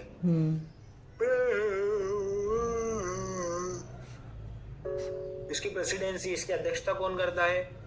Elected annually by the assembly, यानी कि एक देश को इलेक्ट किया जाता है हर साल और वही उस पूरी असेंबली की अध्यक्षता करता है। Presidency rotates among the 5 regional groups to ensure fair representative, यानी कि हमेशा 5 रीजनल ग्रुप्स में देशों को बांटा गया है। जैसे कि एशिया वाले एशिया में आते हैं, यूरोप वाले यूरोप में आते हैं, ऐसे अलग अलग 5 ग्रुप बना रखे हैं जहाँ पर अपने अपने देश है और हर देश से अपने अपने आप को एक रिप्रेजेंट करता है प्रेसिडेंट के चुनाव के लिए कि भैया हमारी तरफ से इस बार भारत प्रेसिडेंट का चुनाव लड़ेगा, तो भारत को वहाँ पे प्रेसिडेंट बना देते हैं, ऐसा कर देते हैं वो लोग। The president presides over session, जो प्रेसिडेंट होता है वो क्या करता है? जो सेशंस वगैरह होता है उनका प्रिसाइड ओवर होता है, लेकिन उनका मुख्य जो अध्यक्षता होता है वो प्रेसिडेंट के पास ही होती है। प्रिसाइड ओवर करना मतलब उसको चलाना, उनको गाइड करता है डिबेट कैसे चलानी है। जैसे कि अपने आप ही नहीं, अपने देखा होगा ओम बिरला को, देखा है कभी तुमने डिबेट में? वो बोलता है ना कि महोदय आप बैठ जाइए, महोदय आप चुप हो जाइए, महोदय आप बोलिए, महोदय आप ऐसी भाषा का प्रयोग न करें, महोदय आपका समय हो गया है, महोदय, वो ये चीज करना रहती है वहाँ पे, ठीक है। And represent the general assembly in the official function, और जब जब कोई ऑफिशियल फंक्शन होता है जनरल असेंबली को रिप्रेजेंट करने वाला भी कौन होता है? उस समय का प्रेसिडेंट, जिसको भी अपने चुना है, जिस भी देश को अपने चुना है। फिर होता है कमिटी। जनरल असेंबली की कमिटी क्या क्या होती है? तो इसमें 6 मेन कमिटीज होती हैं। पहली कमिटी होती है डिसआर्मेंट एंड इंटरनेशनल सिक्योरिटी, यानी कि अंतर्राष्ट्रीय स्तर पर सिक्योरिटी बनाने के लिए और कम हथियार को रखने के लिए अपन एक कमेटी बनाते हैं। फिर एक कमेटी बनती है इकोनॉमिक और फाइनेंशियल, यानी कि जो पैसे से संबंधित कम्युनिटी। फिर होती है सोशल और ह्यूमैनिटेरियन और कल्चर, यानी कि सांस्कृतिक, मानव से संबंधित, ह्यूमन से संबंधित और सोशल सामाजिक रूप से संबंधित एक कमेटी बनाई जाती है। फिर 4th सब कमेटी बनती है पॉलिटिकल एंड डीकोलोनाइजेशन के बारे में, यानी कि पॉलिटिकल तो हो गई राजनीतिक, डीकोलोनाइजेशन मतलब कोई किसी भी देश पर राज नहीं करेगा, कॉलोनाइज नहीं बनेगा, वो वाली चीज़ें। 5th वाला एडमिनिस्ट्रेटिव और बजटरी, यानी कि जहाँ पर बजट और प्रशासनिक कार्य डिस्कस होते हैं, उसकी कमेटी। 6th कमेटी होती है आपकी की लीगल कमेटी, ठीक है। उसके बाद आते हैं each committee handle specific aspect of the union work and reports back to the general assembly. सारी कमेटी का एक स्पेसिफिक काम है और उस काम को करने के बाद वो जनरल असेंबली को रिपोर्ट करते हैं। कौन रिपोर्ट करता है? कमेटी। कमेटी पहले अपना काम भी करेगी जो भी उसको मिला है, उस काम को करने के बाद वो जनरल सर, असेंबली रिपोर्ट ये सबमिट क्या करती है कि है? भैया देखो हमने ये काम किया है। जी हाँ। Power of the general assembly की पावर क्या है? देखो, जनरल असेंबली की सीधी सी बात है कि भले उसकी बाइंडिंग अथॉरिटी नहीं हो, लेकिन फिर भी ये पावर इसके पास है with in the framework of international diplomacy and global decisions making. क्या क्या पावर है? सबसे पहला legislative and normative power. Legislative power कैसी है कि देखो सीधी सी बात है, जनरल असेंबली कानून बनाती है, क्रिएट अ सॉफ्ट लॉ, जैसे कि प्रिंसिपल्स बनाना, गाइडलाइन बनाना, जिससे कि अलग अलग देश प्रभावित होते हैं। रिजोल्यूशन पारित कर देती है, रिजोल्यूशन बनती है, संकल्प बनते हैं कि भैया हम अब ये करेंगे, ये नहीं करेंगे सर। चाहे वो बाइंडिंग नहीं होते हैं, लेकिन फिर भी जो इंटरनेशनल लॉज होते हैं, कस्टमर इंटरनेशनल लॉ होते हैं, उनके लिए कहीं ना कहीं वो नो डिसाइड कर देती है, रूल्स डिसाइड कर देती है कि भैया आपको ऐसा ऐसा करना है, जिसको मानना है मानो, इसको नहीं मानना मत मानो। Example, universal declaration of human right 1948 10 दिसंबर को आया था ये, ठीक है, तो ये भी जनरल असेंबली ने बनाया है। Declaration on the rights of the indigenous people 2007, ये भी यूएन ने बनाया है। तो इस तरह की चीज़ें ये कानून बनाते थी, लेजिस्लेटिव और नॉर्म्स बनाते थी। सुपरवाइजरी और ओवरसाइट पावर। सुपरवाइजरी मतलब सब पे नज़र रखना, ओवरसाइट करना, निगरानी रखना, ये सी पावर भी जनरल असेंबली के पास है। इसमें क्या होता है, इट रिव्यूज, ये रिव्यू करती है किसको? सिक्योरिटी काउंसिल कोई भी काम करेगी तो उसको रिपोर्ट देगी, तो जनरल असेंबली उसको रिव्यू करेगी। इंटरनेशनल कोर्ट ऑफ जस्टिस जो भी काम करती है उसको रिव्यू कौन करता है? जनरल असेंबली करता है। इकोनॉमिक और सोशल काउंसिल कुछ भी काम करती है तो उसको रिव्यू करने के बाद जनरल असेंबली का रहता है। यूएन बॉडीज, यूनाइटेड नेशन की जो जितनी भी बॉडीज़ हैं और स्पेशलाइज एजेंसीज हैं, वो जो भी काम करती है उसको रिव्यू करने का काम जनरल असेंबली का रहता है। फिर आता है बजटरी एंड फाइनेंशियल पावर, यानी कि जो बजट बनाना, फाइनेंस वगैरह तय करना, वो भी जनरल असेंबली का काम रहता है। कि जो भी बाइनोमियल बजट होता है यूएन, यूनाइटेड नेशन का, उसको हमेशा अप्रूव कौन करता है? जनरल असेंबली करता है। यानी कि सीधी सी बात है कि यूएन का जो भी बजट रहेगा जनरल असेंबली के अप्रूवल के बिना नहीं बनता है। उसके बाद assesses and determine each members financial contribution to the organisation. वो डिसाइड करता है, डिटरमाइन करता है और असेस करता है कि भैया कौन से इंस्टीट्यूशन को, कौन से ऑर्गेनाइजेशन को कितना फाइनेंशियल कंट्रीब्यूशन देना है, कितना नहीं देना है। ही control over the financing of peace keeping operations. शांति बनाए रखने के लिए जितने भी अपन मिशन ऑपरेशन चलाते हैं उसमें कितना खर्चा करना है, उसका कंट्रोल भी जनरल असेंबली के पास रहता है। फिर होता है इलेक्टोरल पावर। इलेक्टोरल पावर यानी कि सीधी सी बात है कि जो चुनाव वगैरह होते हैं उनसे संबंधित, यानी कि non permanent member of the security council, उनको कौन चुनता है? जनरल असेंबली चुनता है। Members of the economic social council, इनको कौन चुनता है? जनरल असेंबली चुनता है। इंटरनेशनल कोर्ट ऑफ जस्टिस के जजेस को कौन डिसाइड चुनता है? जनरल असेंबली चुनता है, लेकिन in coordination with the security council. यानी कि जब भी जजेस को चुनने की बात होती है तो सिक्योरिटी काउंसिल से कोऑर्डिनेट करके जजेस को चुना जाता है जनरल असेंबली के द्वारा। अपॉइंट सेक्रेटरी जनरल, एक सेक्रेटरी जनरल अपॉइंट होता है किसके द्वारा? जनरल असेंबली के द्वारा, on recommendation of the security council. Security council जिस भी व्यक्ति को रिकमेंड कर देगी उसको सेक्रेटरी जनरल अपॉइंट कर लेंगे। फंक्शंस क्या है जनरल असेंबली के? Maintenance of the international peace and security. ठीक है, हेलो हो तुम? हाँ सर। समझ में आ रहा है? ठीक है। इसमें फंक्शन क्या है? जनरल असेंबली का फंक्शन सबसे पहला ये है कि maintenance of the international peace and security, अंतरराष्ट्रीय स्तर पर शांति और सुरक्षा बनाए रखना। ये अपन 3 बार पढ़ चुके हैं अभी तक। इसमें क्या होता है कि सीधी सी बात है कि हमेशा वो कंसिडर करेगा, रिकमेंड करेगा, जब सिक्योरिटी काउंसिल अपना काम करने में फेल हो जाता है तब जनरल असेंबली आता है और अपना काम करता है। जैसे कि एग्जाम्पल के लिए एक टाइम पे जनरल असेंबली ने यूनाइटिंग फॉर पीस रेजोल्यूशन 1950 भी पास करा था। लेकिन सीधी सी बात है, सिक्योरिटी काउंसिल है, उसका काम है देश में, दुनिया में सुरक्षा बनाए रखना। लेकिन अगर मान लो वो अपना काम ठीक से नहीं करता तो जनरल असेंबली आता है, तो कुछ रिकमेंडेशन देता है, कुछ कंसिडरेशन देता है कि भैया ये काम करो, ये मत करो, ऐसा। Play a crucial role in a conflicting prevention, peace building and post conflict reconstruction. कोई भी कॉन्फ्लिक्ट वगैरह होता है उसको रोकने का काम जनरल असेंबली का है। पीस बिल्डिंग, शांति बनाने का काम जनरल असेंबली का है। पास्ट कॉन्फ्लिक्ट रिकंस्ट्रक्शन, यानी कि भविष्य में कोई, बाद में कोई कॉन्फ्लिक्ट ना आ जाए, रिकंस्ट्रक्ट ना हो जाए, उसको रोकने का काम जनरल असेंबली का है। फिर आता है development and codification of the international law. International law को डेवलप करना और उसको कोडिफाई करने का काम भी किसका है? जनरल असेंबली का है। जनरल असेंबली क्या करती है? प्रोग्रेसिव डेवलपमेंट और कोडिफिकेशन को इनकरेज करती है, बढ़ावा देती है। जनरल असेंबली क्या करती है? इंटरनेशनल लॉ कमीशन जो है उसके काम को ओवरसी करती है, देखती है कि भैया ठीक से कर रहा है कि नहीं कर रहा है। उसके बाद जनरल असेंबली जनरली क्या करती है? ट्रीटीज वगैरह बनाती है, मेजर ट्रीटीज वगैरह बनाती है। जैसे कि एग्जाम्पल के लिए बोला, लॉ ऑफ सी कन्वेंशन 1982 भी जनरल असेंबली ने बनाया, जो कि एक ट्रीटी के तौर पर बनाया है, जिसको बहुत सारे देश मानते हैं। Promotion of the human rights and fundamental freedom. General assembly हमेशा ह्यूमन राइट्स और फंडामेंटल फ्रीडम का प्रमोशन करता है, बढ़ावा देता है।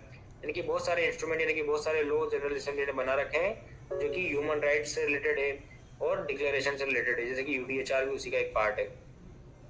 उसके बाद examine the global human rights.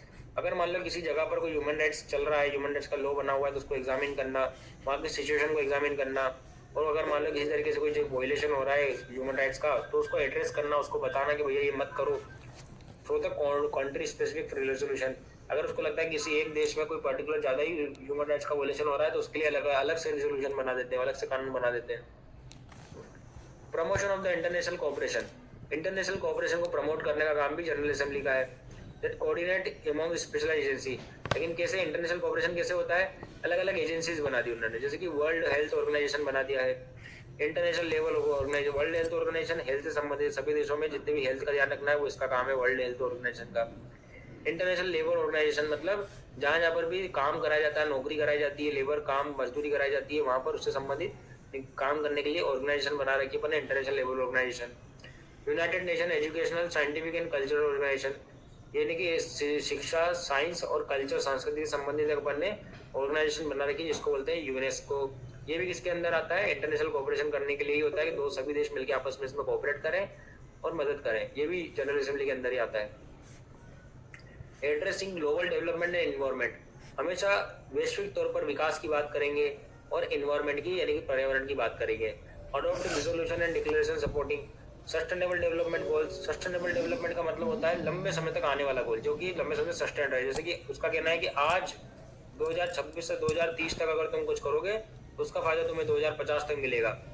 इस तरह के गोल्स बनाते हैं लोग कि हमें प्लास्टिक का यूज़ नहीं करना है, क्योंकि आने वाले समय में हमें ऐसा ऐसा काम करना है, हमें नदी की साफ सफाई करनी है, पानी की साफ सफाई करनी है, पानी बचाना है, सेव वाटर, ड्रिंक बियर, इस तरह की चीज़ें बताते हैं लोग। ठीक है, हेलो आवाज़ आ रही है? हाँ सर।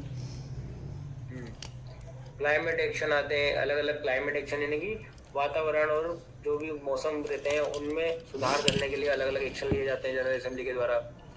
डिजास्टर रिस्क रिडक्शन, किसी प्रकार के जो भी डिजास्टर हो सकता है, जैसे कि अर्थक्वेक आ सकता है, सुनामी आ सकती है, तो उसके लिए अपन क्या क्या बचाव कर सकते हैं, वो जो रिस्क रहती है उसको रोकने के लिए अपन क्या कर सकते हैं, वो सब चीज़ों का काम भी जनरल असेंबली करता है। सब फोकट की बात है, कुछ नहीं करता जनरल असेंबली। अभी अमेरिका इतना सब कुछ करता है, अभी कोई ध्यान देता है क्या? चलिए, एडमिनिस्ट्रेटिव एंड स्ट्रक्चरल फंक्शंस, जैसे कि अलग अलग स्ट्रक्चरल फंक्शंस करना। और एडमिनिस्ट्रेटिव का मतलब सीधी सी बात है प्रशासन चलाना। ठीक है, किसी भी देश का प्रशासन, किसी भी व्यवस्था का प्रशासन चलाने का काम भी जनरल असेंबली का है। स्ट्रक्चरल फंक्शन यानी कि जो भी कार्य करना है वो स्ट्रक्चर वे में होना चाहिए, प्रॉपर तरीके से होना चाहिए।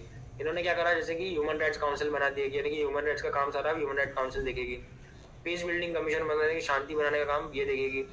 और जितने भी एडमिनिस्ट्रेटिव रिफॉर्म्स होते हैं और जो स्ट्रीमलाइन होते हैं यूएन सिस्टम से, उसको ओवरसी करना, उसको ध्यान देना, उसको देख रेख करने का काम भी जनरल असेंबली का है कि भैया यूनाइटेड नेशन का सिस्टम है वो स्ट्रीमलाइन है कि नहीं, स्ट्रीमलाइन मतलब सही दिशा में काम कर रहा है कि नहीं, और उसके एडमिनिस्ट्रेटिव रिफॉर्म्स जो आ रहे हैं समय समय पर वो सही है कि नहीं, वो सब चीज़ें। फिर आता है 7 लिमिटेशन। लिमिटेशन बताता है डिस्पाइट इज एग्जिस्टिव रिस्पॉन्सिबिलिटी, यानी कि इतनी सारी रिस्पॉन्सिबिलिटी होने के बावजूद भी general Assembly is not without limitation. General assembly कभी भी लिमिटेशन के बिना नहीं है, उसके ऊपर भी लिमिटेशन है। क्या क्या लिमिटेशन है? पहला, नॉन बाइंडिंग डिसीजन, मतलब जनरल असेंबली के जो रेजोल्यूशन होते हैं वो सिर्फ रिकमेंडेशन के लिए होते हैं, कभी भी इन्फोर्स नहीं कर सकते आप, किसी भी देश को मजबूर नहीं कर सकते कि जनरल असेंबली ने जो बनाया उसको आप लागू करो। नॉन बाइंडिंग है, कोई जरूरी नहीं उसको लागू करने की। नो कोर्सिव पावर, किसी पर भी कोर्जन नहीं कर सकते, यानी कि दबाव नहीं बना सकते कुछ भी काम करे। कोर्जन का मतलब ही होता है दबाव बनाना। किसी भी काम को करने के लिए किसी भी देश के ऊपर ना ही कोई सैंक्शन लगा सकते हैं, ना ही कोई पनिशमेंट लगा सकते हैं, ना ही कोई फोर्स लगा सकते हैं अलग से। Political polarisation, political polarisation voting में reflected geopolitical division undermining consensus. देखो सीधी सी बात है कि वोटिंग करने से भले जियोपॉलिटिकल डिवीजन दिखते हैं, लेकिन पॉलिटिकल पोलराइजेशन रहता ही रहता है। जनरल असेंबली जो रहता है वो किसी भी तरीके से किसी भी एक देश का बढ़ावा नहीं कर सकता, किसी भी एक देश का तरफ नहीं ले सकता, किसी का भी पक्षपात नहीं कर सकता। उसके बाद आता है dependency on the member of state. देखो सीधी सी बात है, जनरल असेंबली का काम किससे चलता है? मेंबर स्टेट से। जब तक उसके मेंबर स्टेट जो काम करेंगे उस पर डिपेंड रहेगा जनरल असेंबली, यानी कि जो भी इंप्लीमेंटेशन होगा रेजोल्यूशन का वो डिपेंड करता है कि जो उसके स्टेट है, जैसे कि सपोज मान लो 5 देश है एग्जाम्पल के लिए, कि 5 देशों ने मिलकर जनरल असेंबली के रेजोल्यूशन को साइन कर दिया। अब साइन करने के बाद ये 5 देश इसको लागू करते कि नहीं करते हैं, उस पर डिपेंड करता है कि जनरल असेंबली का कानून इन्फोर्स होगा कि नहीं होगा। पता लगे साइन करके इनने भी अपने देश में लागू नहीं करा, ये कोई काम का ही नहीं है लोग ऐसा। तो जनरल असेंबली के जो भी चीजें हैं वो डिपेंड करती है उसके मेंबर के ऊपर कि वो कैसे काम करते हैं। फिर आता है कंक्लूजन। कंक्लूजन बोलता है general assembly stands as a symbol of the international cooperation and sovereign equality. General assembly क्या है? जनरल असेंबली एक सिंबल है, एक चिन्ह है, किस चीज का? अंतरराष्ट्रीय कोऑपरेशन का। इंटरनेशनल लेवल पे कोऑपरेशन करने के लिए जनरल असेंबली एक सिंबल के रूप में है। और सॉवरेन इक्वलिटी यानी जब सभी देशों को अपनी अपनी इक्वलिटी प्रदान करने के लिए जनरल असेंबली एक सिंबल है। Providing a vital platform for the global dialogue, एक ऐसा प्लेटफॉर्म प्रोवाइड कराता है जहाँ पे ग्लोबल लेवल पे लोग आके अपनी बात रख सकते हैं, ग्लोबल डायलॉग हो सकती है, अपने अपने पक्ष रख सकते हैं, अपने अपने विचार रख सकते हैं। It contribute immensely to the international peace, ये किस चीज़ पे कॉन्ट्रीब्यूट करता है? अंतर्राष्ट्रीय पीस पर, लॉ मेकिंग पर, ह्यूमन राइट्स प्रोटेक्शन पर, चाहे वो डिलिब्रेशन हो, रिजोल्यूशन के थ्रू किसी भी तरीके से हो। Also limited in the enforcement power, चाहे इन्फोर्समेंट पावर उसकी लिमिटेड है, मतलब चाहे वो बाइंडिंग नेचर का नहीं, हर जगह उसको इन्फोर्स नहीं करा सकते, लेकिन फिर भी इस तरह के जो रेजोल्यूशन होते हैं, इस तरह की जो पॉलिसी होती है, लॉ होते हैं, वो अंतर्राष्ट्रीय स्तर पर इन्फ्लुएंस करते हैं, इंटरनेशनल नॉर्म्स तैयार करते हैं, कलेक्टिव कॉन्सेंस बनाते हैं और ग्लोबल लेजिटिमेसी बताते हैं कि भैया जो भी चीज़ हो रही है वो सही हो रही है, नहीं हो रही है। इज प्रोफाउंड एंड एंड्यूरिंग, ठीक है। प्रोफाउंड होती है, प्रोफाउंड मतलब बहुत ज़्यादा जानी मानी हो जाती है। सपोज जनरल असेंबली ने अगर कोई सा लॉ बना दिया तो भले कोई देश उसको माने या नहीं माने, पर उसके आधार पर वो अपने देश के लॉ बनाता है, क्योंकि जनरल असेंबली का लॉ क्या है, खुद माना जाना है, पूरे देश पूरी दुनिया में उसको लोग जानते हैं। इंड्योरिंग करना, इंड्योरिंग करना मतलब उससे प्रभावित होना। In the increasingly interdependent world, जिस तरीके से जो वर्ल्ड है वो एक दूसरे पर इंटरडिपेंडेंट है, एक दुनिया में हर देश किसी ना किसी पर इंटरडिपेंडेंट है, वहाँ पर जनरल असेंबली का जो रोल है remains indispensable and steering humanity toward the more peaceful, just and sustainable future. जब कोई देश पूरे विश्व में एक दूसरे पर किसी न किसी से निर्भर है, वहाँ पर जनरल असेंबली क्या करता है? एक इंडिस्पेंसिबल रोल प्ले करता है। इंडिस्पेंसिबल मतलब जिसको कभी नहीं हटाया जा सकता, ऐसा रोल प्ले करता है। और हमेशा वो ह्यूमैनिटी को बढ़ावा देता है, स्टीयर करता है टुवर्ड्स अ मोर पीसफुल, यानी कि मोर जितनी शांति बना सकना है बनाओ, ऐसा जनरल असेंबली बोलता है। न्याय, जस्टिस बनाए रखो, जस्ट रखो, सब चीज़ न्यायपूर्ण तरीके से होना चाहिए। और जो इंसान का भविष्य वो सस्टेनेबल होना चाहिए, लेकिन आने वाले समय के बारे में सब कुछ सही होना चाहिए, सस्टेनेबल होना चाहिए, उपयोगिता को होना चाहिए। समझ गए? जनरल असेंबली बहुत बड़ा क्वेश्चन था यार ये। यस।